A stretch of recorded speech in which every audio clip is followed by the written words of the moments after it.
Britain's Ashlyn Heller has competed against some of the best in Special Olympics, and she's won a lot along the way.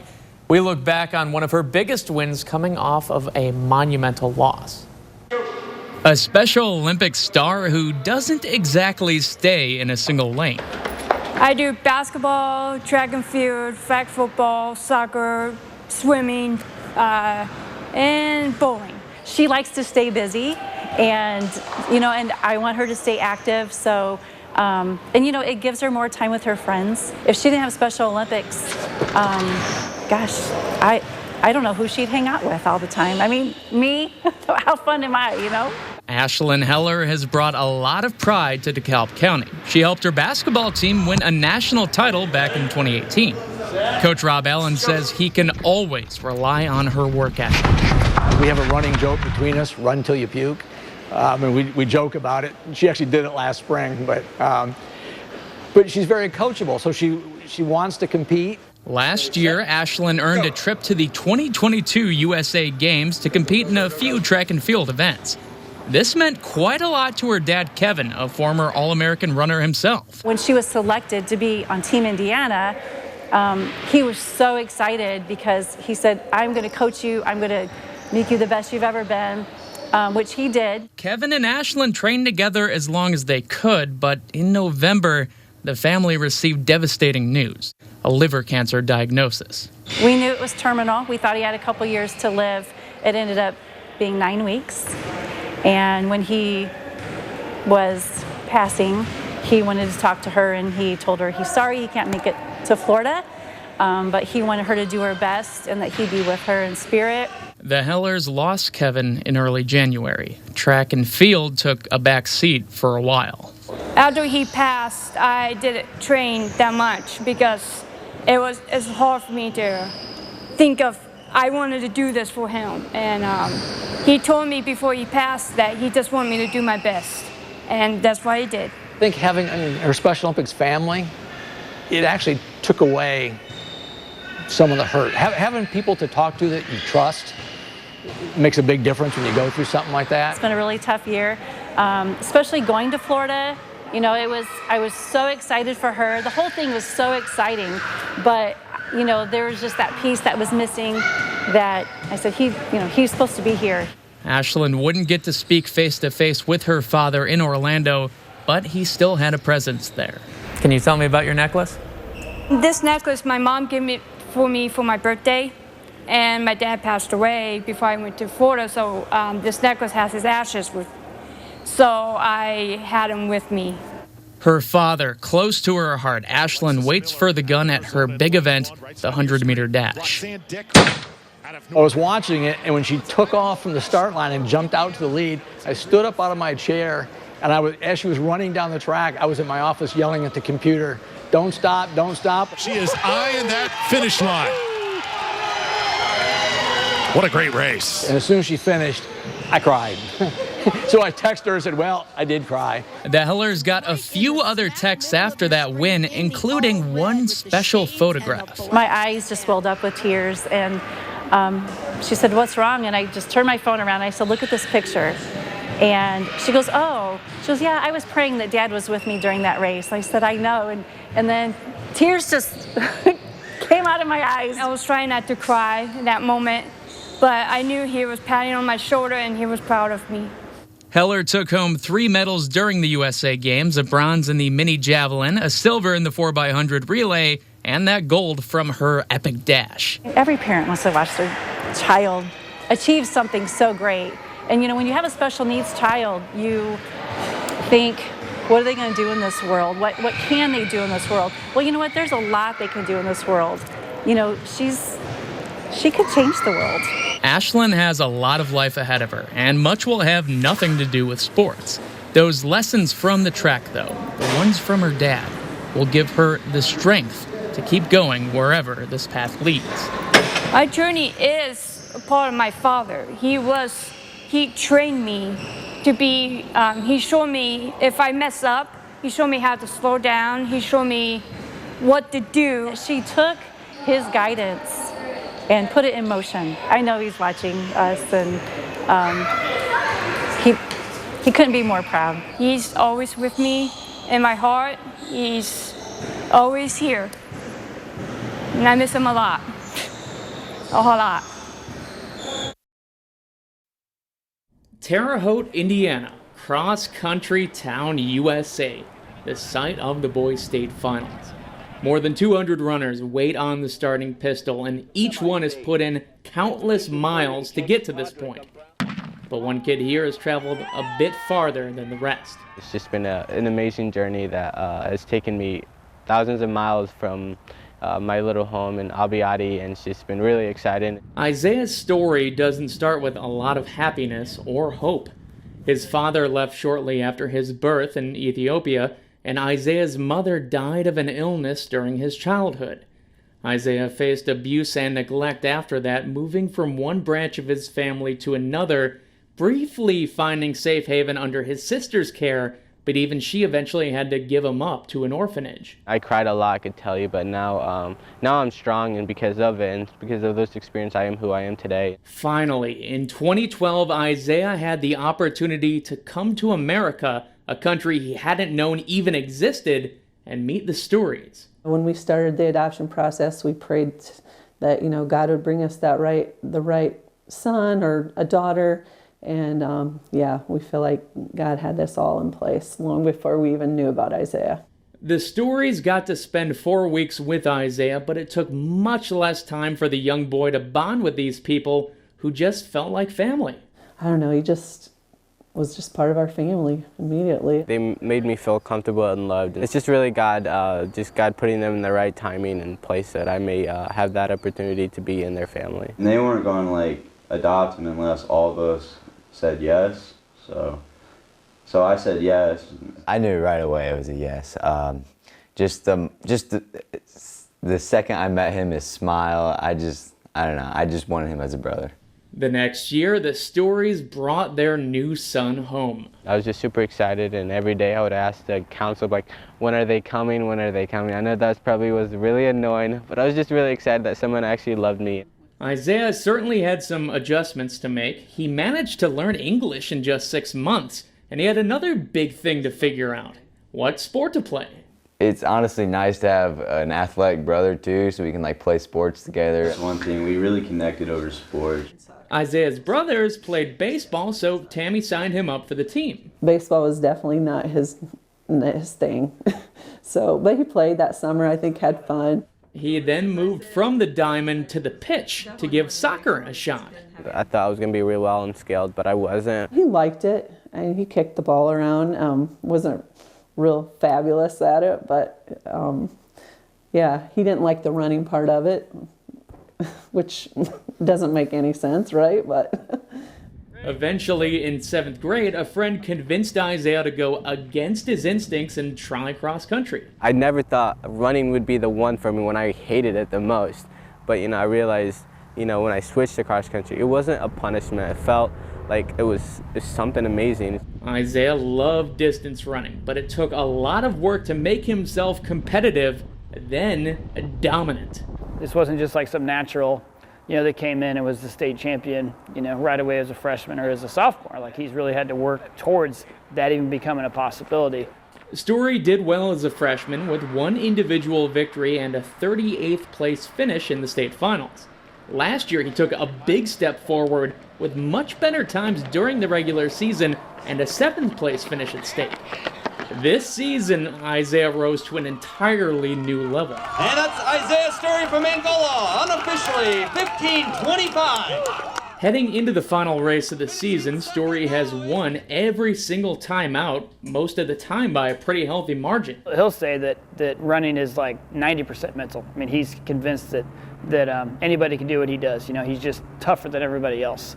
What you've been through personally, how much does that kind of fuel and support what you're doing now, knowing what you've gone through, that, hey, I can run that extra mile, it's not a big deal compared to everything else that I've seen in my life? Yeah, that's a great point. I would say it just helps me to be better mentally prepared. I know I'm strong, and I can definitely push through anything that comes at me.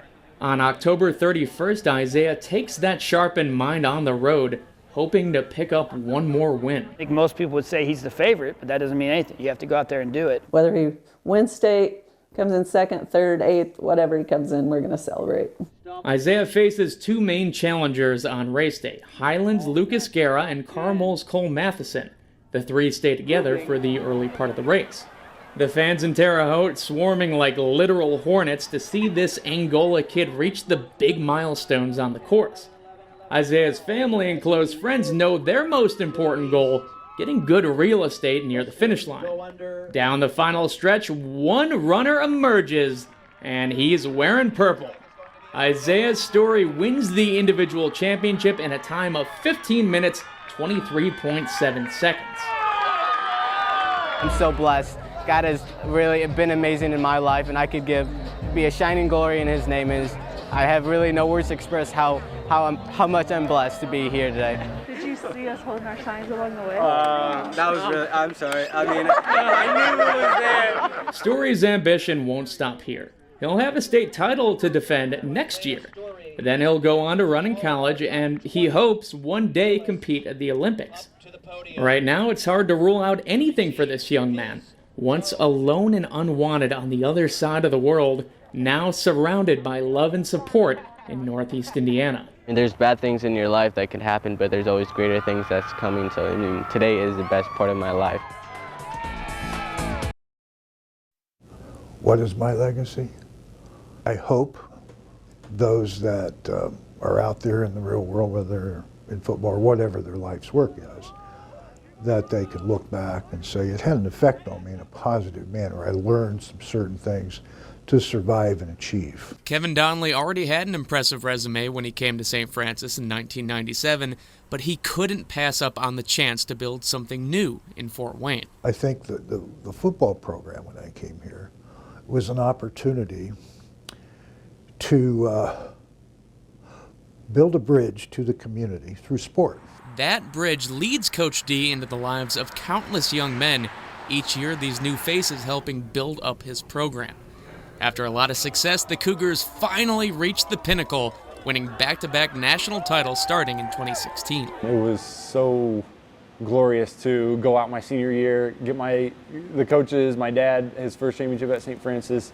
It meant a lot. Wide receiver Seth Coate helped secure that first championship, and he's continued his playing career at the pro level in the Canadian Football League. Guys don't typically go to USF with that goal in mind, but Donley still loves seeing Coate play at this new level. It's so neat because he's USF football. As a little guy, he'd paint his face up, have his hair all spiked up in blue, and he'd be out here running around as a ball boy. So he was like part of the family from the very beginning. I think his words were, enjoy it, make it last. Obviously college went by a lot faster than I had ever imagined. He goes, this will go by even quicker, so live it up. Enjoy the moments, enjoy the people that you get to meet along the way. Few pro athletes come out of USF, but Donley's program has launched plenty of coaching careers. Mike Brevard graduated from St. Francis in 2015 and took over a struggling North Side team a few years ago. Donley didn't sugarcoat that situation. Want me to be honest with you? Go for it. He told me I was going to get my butt whooped. I want to encourage him, but I wanted to encourage him realistically. It's a lot of hard work when you do that. And you've got to find a way to creatively reach, touch those buttons where youngsters want to become the best they can be. When you're getting preached to, at the moment, it's just like, I'm not worried about that. But, here I am at the age of 27, working on my third year as a head coach, and everything he's told me back then as a player, is lived up. James Betcher might have the most remarkable path out of any former Cougar. Betcher played for Donley and later coached on his staff. He now finds himself on sidelines in the National Football League as defensive coordinator for the Giants. I didn't ever think I'd be a New York Football Giant coaching for the New York Football Giants. And I think some of the confidence that he instilled along the way early on, both as a player and as a coach, had a lot to do with that. Coach D serves as a father figure to a lot of his guys, but it's special in Betcher's case since his dad died during his freshman year. Donley's voice mattered when Betcher abandoned his plans for law school to pursue coaching. He says, I want to be a football coach. I said, oh, you're too smart for that. Go on to Notre Dame Law School. You're accepted. You'll do well. Coach, I want to have an opportunity to coach football. So I thought it was an emotional thing at first with heart instead of his tremendous mind. But he really wanted to do it. He had a passion for it. He said, listen, first thing, doesn't matter what you think about doing, you're going to be successful at whatever that is. And you just believe him because it's Coach D talking to you. That ability to inspire continues on through each year with each new class of Cougars. Coach has a special way about himself that when he speaks, you listen. He's the type of coach that, okay, that's what you hang your hat on.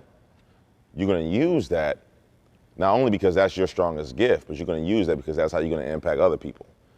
And, you know, taking what he taught me, that's what I'm trying to do here. And there was a big bucket, had a few in the bottom. I said, that's you right there. Donley centers his message as a coach and a man around the idea of filling your bucket. That bucket represents your potential, but potential is an overrated word. You've got to fill it. You've got to do it with integrity. You've got to do it with trust, body language, effort. You know how much you have in you, and a lot of people don't ever fill their bucket, and we were really focused on doing that, and I think that's one of the reasons why we were able to go to that championship in 2016.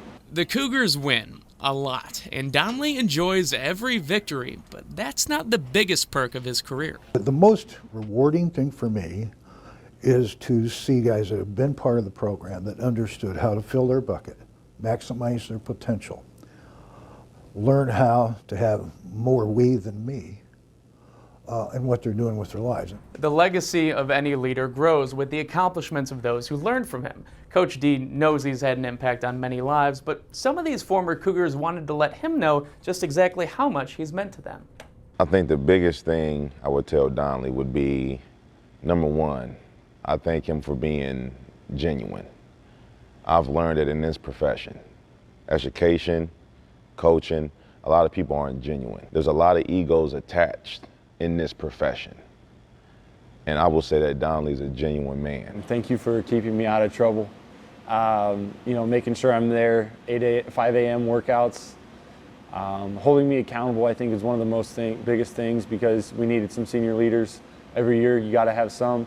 And luckily my senior year we had a lot. He puts his neck on the line for us, and I think we sure do that for him too. Coach, thanks for believing in me. Thanks for helping me be more than I ever thought I could be in terms of my goals and dreams. Thank you for challenging me along the way. And just like all the other guys that have played for you, thanks for always having our back. You mentioned that you can be like a father figure, but do you feel like a proud father I watching do. all these people? I do. He's my little boy. Any final thoughts what this means to you, to have these people out there doing such great things, such amazing things coming from here? Sometimes you wonder if what you've done in your life is worth it.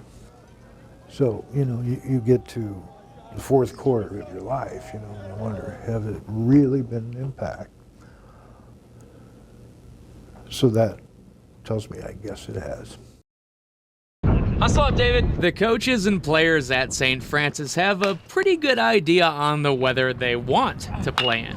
I love 75 and sunny. Don't like a lot of wind, nice and sunny, some clouds in the sky. That's usually not happening here, so it's usually cold.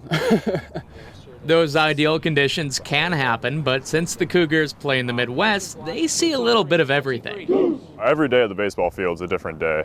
Unlike basketball where you get to be inside, baseball you're kind of at the whim of the elements. We practice in everything that we can, so I think we're pretty well prepared for what we will play in. Temperature, moisture, wind. Every detail of the forecast can have an impact on how players approach the game of baseball. Say it's a cold day like today, the ball's not going to be flying very far. It's going to hurt a little bit more to hit the ball if you don't hit it cleanly. If it's windy and a ball goes up in the air, you're counting on several different people to communicate and communicate effectively. And where the ball starts is definitely not where it's going to finish. So it's important that the communication is in sync and perfect. Some of the weather effects make perfect sense. If the wind's blowing a certain direction, it'll push the ball that way. Other things require a bit more explanation, like why warmer temperatures lead to more home runs. To answer that question, we check in with our resident weather expert. Hi, Zach. Yeah, it seems contradictory, but we need both heat and humidity to hit more home runs. Let me explain. So, warm air expands, and as it does so, humid air becomes less dense, and that makes it so that there's less air friction, and therefore the ball's easier to travel through the air. Now, we have something else to talk about. It's not just humidity, but we've got altitude and pressure. That's why in Colorado there's more home runs than really any other place in the country. Temperature needs to be kind of on the warmer side of things, and also the wind speed needs to be pretty high, and it needs to go, of course, with the ball to help it fly through the air. The Cougars do their best to stay connected to the latest forecasts and make adjustments as needed. It definitely keeps you on your toes. Like you say, you do have to look days ahead to see what the weather is going to entail. But, that's part of coaching. Baseball teams like USF will keep grinding through all the different weather that comes along, and maybe meteorologists like Matt can throw the occasional 75 and sunny their way.